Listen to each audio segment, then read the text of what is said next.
Mesdames et messieurs, bonsoir. Et comme vous savez, nous sommes au mois de février, c'est le mois d'Histoire des Noirs. Eh bien, nous avons dans notre studio un éminent intellectuel, je dirais bien, des gens de la communauté noire, pour ainsi dire. Nous avons le professeur Benoît Awazi et nous avons, je dirais bien, le professeur Richard Baka. Nous avons le président de CCNJ. Nous avons aussi actuellement la trésorière de CCNJ. Et nous allons souhaiter bonsoir à tous ces beaux gens qui sont au studio de Réel Radio. Mesdames et messieurs, bonsoir. Bonsoir. Alors, ça me fait plaisir de vous recevoir aujourd'hui au micro de Réel Radio pour vous animer une émission spéciale. Eh bien, étant donné que vous venez de participer à une des conférences, à un colloque pour ainsi dire pour le mois de l'Histoire des Noirs, le thème de cette conférence, c'est que on devait aborder sur les grands enjeux de l'Afrique, du continent africain pour ainsi dire, parce qu'on sait que il y a beaucoup de choses qui se disent concernant l'Afrique. Et l'un des termes que vous avez abordé, c'est la question la crise africaine post-coloniale et les diasporas africaines du Canada face au rouleau compresseur de la mondialisation néolibérale. Pourquoi vous avez choisi un tel sujet, professeur Benoît? Merci beaucoup, Jean-Marie. Le sujet s'impose par l'actualité, aussi bien en Afrique qu'ici, au Canada où nous sommes, pour trois raisons. La première raison, c'est qu'il fallait faire le bilan de la gestion africaine, de la post-colonie, qui s'est soldée par un échec. Mais en même temps, il fallait aussi montrer comment est-ce que les logiques prédatrices et mercantilistes de la mondialisation font de l'Afrique un réservoir de matières premières avec toutes les guerres qui sont provoquées pour bien continuer la prédation, l'extraction des richesses premières de l'Afrique. Et enfin, il fallait montrer que nous, d'origine, d'ascendance africaine, aussi bien les Africains, les Haïtiens que les Antillais qui vivons ici au Canada, nous ne pouvons pas rester indifférents. C'est le cadre. Imposer une certaine ligne de conduite, une certaine vision, parce qu'on raconte beaucoup de bêtises aussi, et devant notre indifférence et notre nonchalance.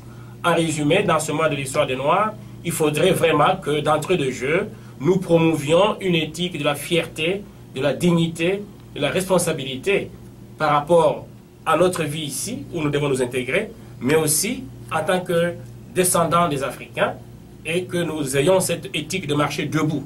Mon slogan pour ce mois, c'est « se mettre debout par soi-même ». Merci. Ah bien, je crois que vous allez actuellement élaborer beaucoup plus, parce que évidemment, c'est que nos auditeurs ne peuvent pas réagir tout de suite, parce que je crois qu'on va enregistrer cette émission, parce qu'on ne savait pas, parce que si on allait vous retenir au studio, parce que les gens pourraient réagir à partir de Facebook, mais malheureusement, pour le moment, ce n'est pas le cas. Eh bien, nous avons, comme je disais au début, nous avons Jean-Richard Baka, évidemment pour les intimes, parce que l'autre nom, bon, évidemment, c'est-à-dire qu'il va lui dire de par lui-même. Eh bien, le thème qu'il a traité, la crise politique en Afrique, le Congo, un avenir impossible, une nation bâtie sur les mensonges où les intérêts privés prévalent sur ceux de l'État. Pourquoi vous avez choisi, je dirais bien, ce sujet, Monsieur Baka? Oui, merci bien, Jean-Marie. Mon nom est Jean-Richard Baka. Donc, j'ai choisi ce sujet parce que, au vu de la situation du Congo, de 20 ou 30 dernières années, interpelle plus d'une personne. Et comme je l'ai dit précédemment, plus ça change, plus c'est pareil. Nous, je n'ai pas connu la colonisation, mais mes parents et mes aînés en ont connu. Et je suis né à l'ère Mobutu. Et après Mobutu, il y a eu Kabila père et puis Kabila fils. Mais malgré tout ce changement, mais la situation reste la même. Il a fallu qu'on se pose la question, que je me pose la question, pourquoi? Parce qu'un changement apporte toujours quelque chose. Mais dans le cas du Congo, c'est toujours la même chose. Alors la question est partie, pourquoi c'est la même chose? Alors en cherchant, en vérifiant pourquoi c'est la même chose, je suis tombé sur les questionnements qui m'est venu à partir d'une discussion avec ma grand-mère paternelle qui, dans une métaphore, disait un mariage fondé sur le mensonge peut-il durer une éternité? Oui, s'il n'est pas découvert, le mensonge n'est pas découvert. Et oui, si bien même que le mensonge soit découvert et qu'il ne fasse pas mal. Mais en l'occurrence, le cas du Congo, le mensonge fait mal, le mensonge est découvert. Donc, en allant avec cela, je suis retourné à la suite de plusieurs autres chercheurs pour voir que la fondation même de cette entité Congo est bâtie sur le mensonge et sur la violence. Donc on retrouve ce trame de mensonge et de violence depuis l'époque de Léopold II, de l'État annexé à la Belgique et de l'indépendance du Congo avec Mobutu, avec Kabila père et puis avec Kabila fils, tous communient au mensonge et à la violence.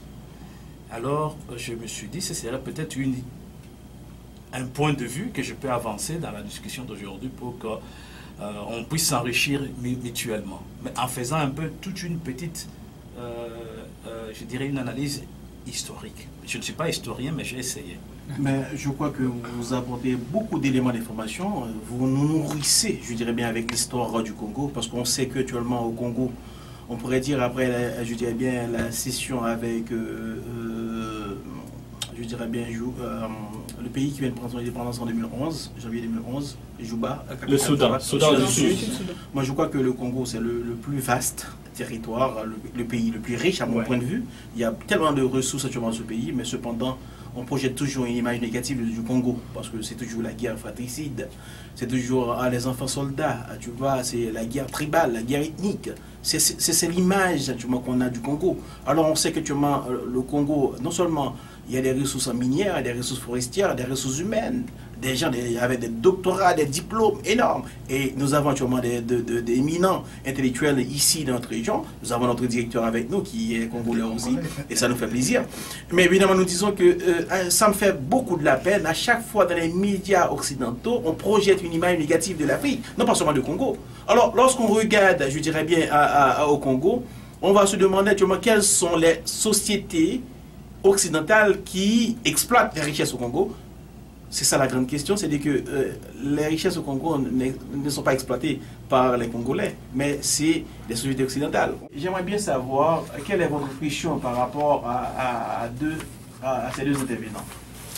Je pense qu'on a eu tous des présentations qui nous ont beaucoup instruits, que ce soit sur l'origine de nos problèmes ou des problématiques élevées, et également des pistes de solutions. Et je pense que c'est une réflexion perpétuelle qui consiste donc à nous ici, hein, peut-être que nos grands-pères, nos grands-pères, nos aînés qui nous ont donc précédés ont quand même vécu la colonisation ou encore ont eu tout ce cheminement-là. Mais nous, en tant que jeunes, en tant que membres de cette diaspora, en tant qu'élite, même si les personnes diront, mais voilà, on est Canadien, on vit ici, mais toujours est-il qu'on a quand même une racine africaine. Et il y a mon père qui dit, quel que soit le temps qu'un tronc d'arbre passe dans l'eau, il ne deviendra jamais caïman. Donc, peu importe le temps qu'on vit ici, toujours est-il qu'on est des Africains et on demeure un seul Africain. Merci. Lien de la capitale nationale avec nous. Elle est membre, je dirais bien, du Conseil de la communauté noire de Gatineau. Il s'agit bien d'Aïchatou Touré. Madame Touré, quelle est votre impression par rapport à ce colloque? Écoutez, moi je trouve que c'est très important d'avoir ce genre de plateau pour pouvoir échanger, pour pouvoir discuter des problèmes sociaux que nous avons en Afrique. Comme l'a précisé mon collègue Fernand, c'est sûr qu'il faut... On sort tout le temps avec des pistes de solutions, avec des réflexions. On pousse encore la réflexion sur ce genre de situation-là. Et je riais tout à l'heure, justement, quand tu parlais de tous les problèmes, que ce soit le Congo, que ce soit les autres pays africains, qui ont une malédiction de leurs ressources naturelles, en fait, et qui se font, d'une manière ou d'une autre, subir certaines, sans rentrer trop en détail, mais se font piller d'une manière ou d'une autre. Donc c'est très intéressant d'étudier ce genre de dossier et d'avoir justement des personnes à la table qui ont des recherches approfondies sur les sujets pour pouvoir justement nous éclairer. Et comme je précisais tout à l'heure, c'est bien de savoir notre histoire pour pouvoir savoir lorsque nous partons. Et ce retour, cette perspective que nous a donné ce soir, les deux panélistes nous ont permis justement de remettre tout ça en perspective. Et je les remercie d'ailleurs pour ça. Eh bien, je vous remercie. Nous allons prendre une pause musicale et après nous vous revenons dans un instant, mesdames et messieurs.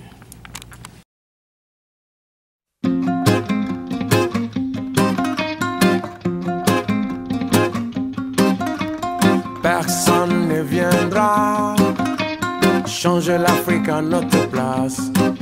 Je dis personne ne viendra changer l'Afrique à notre place. Il faut se lever, lever, lever pour changer tout ça. On doit se lever.